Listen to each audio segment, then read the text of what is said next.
పరిణయమైన 12 అనుభవించి తిని భోగభాగ్యములు అని పల్కె సీత వానరేంద్రునితో రామకథను కీర్తించిన వానితో.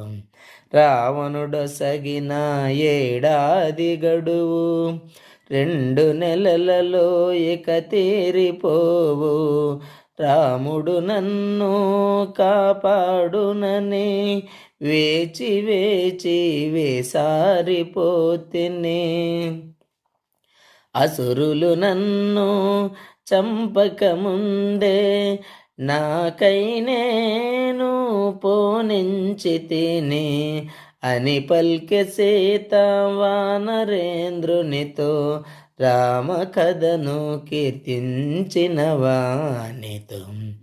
అమ్మా సీత నమ్ముము నన్ను, రాముని దూతగా వచ్చినాడను.